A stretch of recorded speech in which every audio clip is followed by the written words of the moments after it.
morning, all the respected teachers. My name is Sanskar Kumar. I am a BTech final year student of Madan Mohan Malviya University of Technology.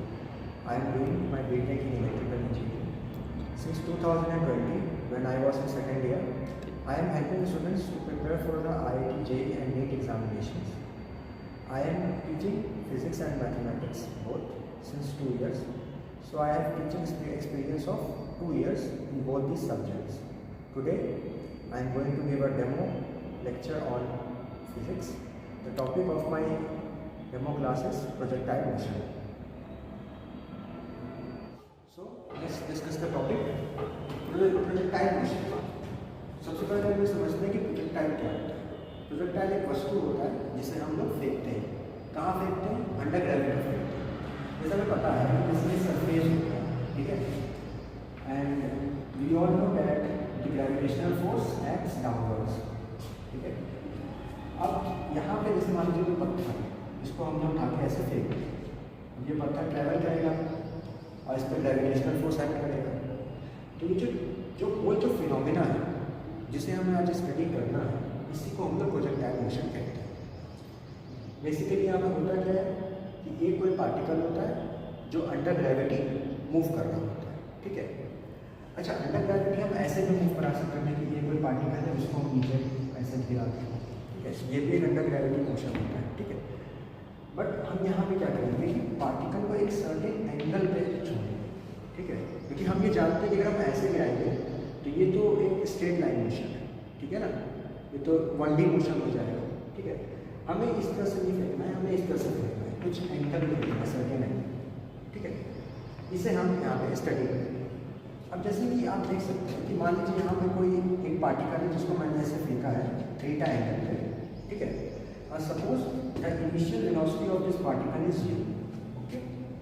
Now यहाँ पे आप समझिए कि अगर मैं इस वाले डायरेक्शन में इसको y एक्सिस मान लेता हूँ और इस वाले को मैं x एक्सिस मान लेता हूँ, so now you can see that the gravitational force is acting on the y-axis, that is along the y-axis. तो जो x डायरेक्शन में जो वेलोसिटी है, जैसे कि मैं इसके दो कॉम्पोनेंट कर दूँ, एक कॉम्पोनेंट में कर दूँ यहाँ पे u cos थीटा और एक कॉम्पोनेंट में यहाँ पे कर दूँ u sin। जैसे कि मैंने दो कॉम्पोनेंट, ठीक है। अपनी दो कॉम्पोनेंट में जो ग्रेविटेशनल जो फोर्स है वो u cos थीटा पे असर नहीं डालेगा। क्यों नहीं डालेगा मैं आपको बताता हूँ। जैसे ये u cos थीटा है, ठीक है। ये x डायरेक्शन में फोर्स, सॉरी x डायरेक्शन में वेलोसिटी है और फोर्स कैसे एक्ट कर रहा है? y direction. तो फोर्स की यहाँ पे जो एंगल बन रहा है वो कितना बन रहा है? 90 डिग्री। ये एंगल कितना है? 90 है, ठीक है। तो 90 डिग्री के कारण यहाँ पे जो फोर्स है ग्रेविटेशनल फोर्स, उसका कोई कॉम्पोनेंट यहाँ नहीं मिलेगा। तो जिस वजह से this force will not affect the horizontal component of the velocity, ठीक है। अच्छा, इसे डिवाइड करने की जरूरत क्या पड़ी हमको दो कंपोनेंट्स में? क्योंकि हमने जो स्टडी की है इससे पहले चैप्टर्स में, वो हमने क्या स्टडी की है?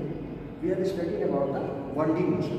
Now this is 2D motion, you know, this is y, this is x. So the particle will move in a 2D plane.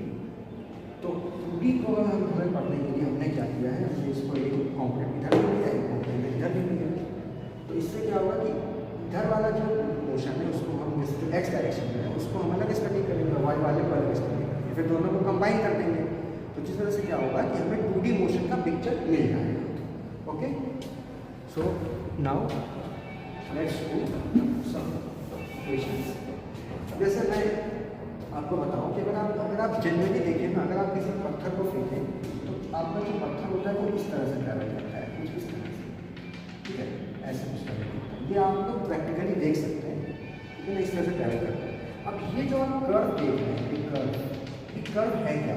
ये हो सकता है सर्किल हो, it may be a parabola, it may be a ellipse and ellipse, it may be a hyperbola, कुछ भी हो सकता है। तो ये क्या है, ठीक है। इसको हमें पहले डिफाइन करना पड़ेगा कि ये जो बन रहा है, जो मोशन हो रहा है, ठीक है, ये क्या है, क्या मतलब ये पैराबोला है क्या है, ठीक है। पर इसको हम समझते हैं। तो हम क्या करते हैं, ये तो मैंने एक्स एक्सिस लिया हुआ, ठीक है, ये एक्स एक्सिस है मेरा। तो इस मान लीजिए हमने यहाँ पर ऐसे करके क्या हुआ कि पार्टिकल को फेल किया। Suppose at time T time के बाद क्या है कि हम मानते हैं कि पार्टिकल एक्स डायरेक्शन में एक्स चली जाए, कितना चल गया एक्स, ठीक है, एक्स चल गया। ना what will be the value of X, क्योंकि एक्स डायरेक्शन में वेलोसिटी तो चेंज नहीं हो रही, कोई फोर्स तो है ही नहीं, there is no force acting in the horizontal direction. So what will the value of X, displacement is equal to velocity into time, simple. Now let's talk about the y direction. Now in y direction there is a force acting downwards, that is known as gravitational force. और हम ये जानते हैं जो gravitational force होता है उसके अंदर एक g आता है। ये g क्या होता है, ये g क्या होता है, g होता है हमारा एक्सेलरेशन ड्यू टू ग्रेविटी। जब भी कोई पार्टिकल जब ग्रेविटी के अंडर मूव कर रही होती है तो प्रति सेकंड उसका जो रफ्तार जो चेंज होता है, वेलोसिटी जो चेंज होती है प्रति सेकंड, वो होता है जी। इस जी की वैल्यू होती है 10 मीटर पर सेकंड स्क्वायर, मतलब हर सेकंड में 10 मीटर पर सेकंड की रफ्तार चेंज हो जाएगी अगर कोई पार्टिकल ग्रेविटी में मूव करेगा। तो हमारा क्या पार्टिकल क्या है कि भाई ऊपर जा रहा है, तो ऊपर जा रहा है तो उसकी भी तो वेलोसिटी चेंज होगी, ठीक है। अब अगर हम यूज़ करें लॉ ऑफ मोशन के 3 लॉ ऑफ मोशन है, ठीक है, जिसमें से मैं सेकंड लॉ ऑफ मोशन को यूज़ करता हूँ और मैं y की वैल्यू लिखता हूँ, ठीक है। तो अगर मैं इसको यूज़ करूँगा तो क्या लिखूँगा, y इज इक्वल टू, पहले तो इनिशियल रफ्तार लिखनी पड़ेगी जो y डायरेक्शन में, वो कितनी है, u साइन थीटा। तो u साइन थीटा t, ठीक है, प्लस हाफ। अब g अगर आप देखें तो g नीचे एक्ट करता है, नीचे, क्योंकि डाउनवर्ड है तो यहाँ पे मुझे माइनस करना है, माइनस जी इंटू ई स्क्वायर। तो ये क्या करेंगे, ये जो इक्वेशन आ रही है इससे मैं फाइंड कर सकता हूँ कि किसी टी टाइम पे पार्टिकल वाई डायरेक्शन में कहाँ पे हो, ठीक है। इससे मैं एक्स डायरेक्शन में फाइंड कर सकता हूँ, इससे मैं वाई डायरेक्शन में फाइंड कर सकता हूँ। अगर आप यहाँ पे ध्यान दें तो यहाँ पे जो टी की वैल्यू है ना, मैं लिख सकता हूँ x by U cos theta, और मैं अगर इसमें इस वैल्यू को डाल दूँ, मैं इसको बोल देता हूँ कि इक्वेशन नंबर 1 है, तो ये वैल्यू जो आई है इसको मैं इक्वेशन नंबर 1 में डाल दूँ, देखिए क्या मिलेगा, y is equal to U sine theta, U sine theta into X by U cos theta, ठीक है, माइनस हाफ जी टी की वैल्यू X square by U square cos square theta. देख सकते हैं आप, जब sine theta by cos theta हमारा टैन थीटा होता है, ये यू कैंसिल कर सकता हूँ। मैं यहाँ पे सिंपल एक काम ये कर देता हूँ, यहाँ पे मैं एक्स इंटू टैन थीटा, ठीक है। तो आप देख सकते हैं कि इस तरह से हम ये इक्वेशन को लिख सकते हैं। अब आप मेरे को ये बताइए, ये किस चीज़ की इक्वेशन है, किस चीज़ की इक्वेशन। अगर आप देखें यहाँ पे तो y का सिंगल पावर है 1 और x का यहाँ पे स्क्वायर लगा हुआ है, ठीक है। अगर आप इसको और कैलकुलेट करना चाहते हो कि मैथमेटिक्स में कोऑर्डिनेट ज्योमेट्री होता है, इसमें से कोई डिटरमिनेंट की वैल्यू फाइंड करते हैं, अगर वो नॉट इक्वल टू 0 आए और h square minus A B is equal to 0 आ जाता है, ऐसे करके तो हम लोग वहाँ से फाइंड वाइंड करते हैं। अगर वो भी चाहे तो बता सकते हैं यहाँ पे, बट सिंपल आप यहाँ देख सकते हैं ये पैराबोलिक इक्वेशन है, ठीक है। ये हमारा जो इक्वेशन है पैराबोलिक है, मतलब ये जो पाथ देख रहे हैं ना, ये पाथ, ये एक पैराबोला है, ये क्या है, एक पैराबोला है। मतलब जो वेक्टाइल मोशन होता है हम यहाँ पे लिख सकते हैं, ये वेक्टाइल मोशन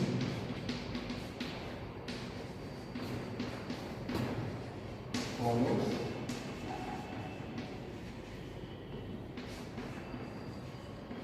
पैराबोलिक पाथ, ठीक है। पैराबोलिक पाथ हमारा वो करता है, हम इसे निकाल सकते हैं, ठीक है। अब आप यहाँ पे कुछ चीज़ों को गौर करें, अब यहाँ पे बहुत चीज़ें जो है ना हम लोग निकाल सकते हैं, फाइंड कर सकते हैं अगर हम चाहें तो। जैसे जैसे हम ये कहें कि सर अगर मैंने यहाँ से फेंका है ना initial vector u, suppose we throw the particle with initial velocity u at an angle theta, then someone may ask that what is the distance or what is the displacement of the particle in the x direction when it will again hit the ground. जब वो ground को दोबारा hit करता है तो ये range क्या होगी, ठीक है। जैसे मान लीजिए हमसे ये कोई पूछ रहा है तो सिंपल है, अगर आप यहाँ पे देखें तो यहाँ पे आपका ये ऑरिजिन है। अगर मैं इस पॉइंट की बात करूँ तो ये मेरा एक्स कोऑर्डिनेट होगा r, जो कि मुझे निकालना है, और y, ठीक है। तो हम यहाँ पे पुट करके निकाल सकते हैं। तो मैं क्या पुट करने वाला हूँ, x को मैं पुट करूँगा r और y को पुट करूँगा 0 इस इक्वेशन, ठीक है। अब मैं यहाँ करता हूँ, इसको मैं मान लेता हूँ इक्वेशन नंबर 2, ठीक है। अब मैं इसको पुट करके निकालता हूँ। देखिए y को मैंने पुट किया 0, तो 0 इक्वल टू यहाँ पे x को मैंने पुट किया r tan थीटा, ठीक है, minus 1/2 r square upon u square cos square. अच्छा यहाँ से मैं r कॉमन होगा तो r की वैल्यू 0 भी आ रही है। अच्छा वो 0 क्यों आ रही है, क्योंकि ये वाला पोजीशन बनाना है, ठीक है। तो हमें तो पता है कि पार्टिकल यहाँ तक चला है तो r की वैल्यू 0 तक हो सकती है, तो r 0 नहीं होगा। तो वो 0 इसलिए बता रहे हैं कि यहाँ पे भी जो है ना वो पार्टिकल है, ऑरिजिन पे भी है, जहाँ पे y कोऑर्डिनेट 0, y कोऑर्डिनेट दो जगह पर 0 है, यहाँ पे भी यहाँ पे भी, तो इसलिए वैल्यू r की 0 है, बट हमें वो कंसिडर नहीं करना है। तो हम यहाँ से अगर r की वैल्यू 0 कंसिडर ना करें तो देखिए हमारा क्या आता है, यहाँ से r को मैं कॉमन ले लेता हूँ, ब्रैकेट में क्या लिखूँगा यहाँ पे साइन थीटा, और ऐसे को ऐसे लिखता हूँ sign theta by cos theta, ठीक है, माइनस हाफ, ठीक है, जी यहाँ पे मैं एक मिनट इसको इक्वेट कर देते हैं, राइट, ठीक है। यहाँ पे लिखेंगे 1/2 g r upon u square cos square theta is equal to sine theta by cos theta, ठीक है। tan थीटा को मैं लिख सकता हूँ, ठीक है। अब मैं यहाँ से अगर मैं निकालूँ अगर r की वैल्यू, r की वैल्यू है r इज इक्वल टू, अगर आप देखें यहाँ पे एक कॉस और एक कॉस यहाँ पे कैंसिल होता है, ठीक है। ये कॉस का यहाँ पे जाएगा, ये 2 भी यहाँ पे जाएगा, तो ये हो जाएगा साइन 2 थीटा, ये साइन 2 थीटा हो जाएगा, और ये u पर इधर जाएगा तो ये हो जाएगा u स्क्वायर, ठीक है। और ये g जब नीचे उतरेगा यहाँ हो जाएगा g, तो ये आ गया हमारे पास रेंज का फॉर्म, ठीक है। ये क्या आ गया हमारे पास, रेंज का फॉर्म आ गया, मतलब प्रोजेक्टाइल इतना दूर जाएगा, आप देख सकते हैं इतना दूर जाएगा, ठीक है। अगर मुझसे कहा जाए रेंज को मैक्सिमम कैसे करना है, मान लीजिए मैं वेलोसिटी को फिक्स करूँ, suppose we fix the initial velocity u and someone asked then what will be the maximum range, so what will be the maximum value of sin 2 theta? The maximum value of sin 2 theta is 1, as we all know it is 1. So if you put that here, the range, maximum range will, what we will get here will be u square by 2, okay. And at what angle we will get this maximum range? So you can find very easily. What we have done here, we have the sin theta is equal to 1.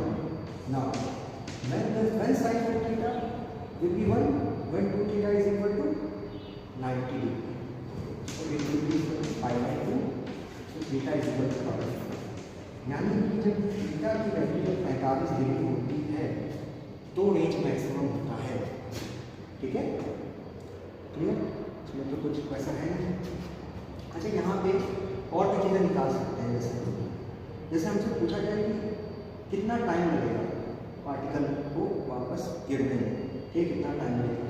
अगर उसकी बात अगर हम करें तो उसको कैसे निकाल सकते हैं हम, अगर उसको निकालना है तो उसको कैसे निकाल सकते हैं।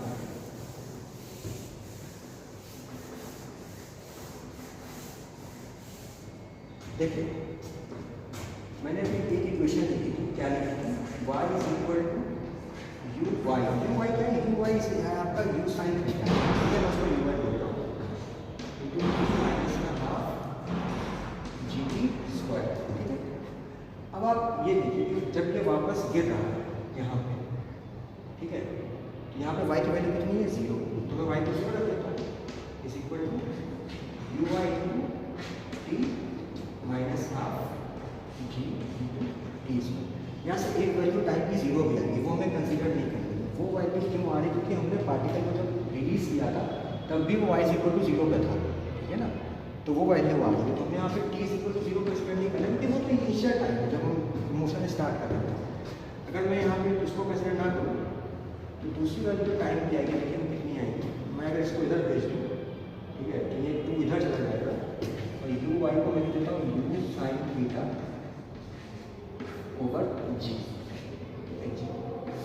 तो ये जो टाइम है ना, ये होता है आपका टाइम ऑफ फ्लाइट कहते हैं सर। टाइम ऑफ फ्लाइट कुछ नहीं होता है, ये सिंपल यही होता है कि भाई कितनी देर हमें में रहेगा, ठीक है ना, ये आपका क्या होता है टाइम ऑफ फ्लाइट। तो ये आपका टाइम ऑफ फ्लाइट हो गया, ठीक है। एक चीज़ और बचती है और वो है मैक्सिमम हाइट होना चाहिए। अब मैं आपको एक चीज़ बताता हूँ, पार्टिकल में जितना टाइम यहाँ से यहाँ जाने में लगेगा ना, उतना ही टाइम यहाँ से यहाँ आने में, मतलब ये जो पोजीशन है ना, ये तब अचीव होगी जब टाइम ऑफ फ्लाइट का आधा टाइम बीत चुका हो, तब ये अचीव होगी। क्यों? क्योंकि जितना टाइम में पार्टिकल h हाइट पे जाता है उतना ही टाइम बाद वो h हाइट नीचे भी आता है, ठीक है ना। सिंपल फिजिक्स होती है, 1D में हम लोग पढ़ते हैं इसको, तो मैं सिंपल उसी को यूज़ कर देता हूँ। मैं सिंपल यहाँ पे निकाल देता हूँ, जैसे अगर आप देखिए इसी फॉर्मूले को यूज़ करता हूँ, U Y into T minus half G T square. यहाँ पे टाइम की वैल्यू पुट कर दूँगा इसका आधा, ठीक है, और वो जो हाइट आएगी वो मैक्सिमम हाइट होगी, उसको मैं कैपिटल एच से डिनोट करूँगा, यू वाई इंटू क्या है वो यू साइन, ठीक है, तो यू वाई इंटू यू भी तो यू वाई है, यू साइन की वैल्यू तो यू वाई है अपॉन जी माइनस हाफ जी, ओके, और उसका स्क्वायर कर उसके हाफ का स्क्वायर, ठीक है, तो यू वाई स्क्वायर। अगर हम यहाँ से सॉल्व करें तो इसका जस्ट हाफ है, तो आंसर आ जाएगा u square sine square theta upon g. ये हमारा आ गया मैक्सिमम हाइट, ठीक है, ये हमारा क्या आ गया मैक्सिमम हाइट। अब डिस्कशन करने को तो बहुत कुछ चीज़ें हैं, मैं यहाँ पे बहुत कुछ चीज़ डिस्कस कर सकता हूँ, बट टाइम की लिमिटेशन है, because I have to give this demo class in a certain time restriction. काफ़ी चीज़ें मैं डिस्कस कर सकता हूँ यहाँ पे, और चीज़ें डिस्कस की जा सकती हैं, बट टाइम की लिमिटेशन के कारण से मैं इतना ही बता रहा हूँ। थैंक यू सो मच मेरा डेमो देखने के लिए, थैंक यू।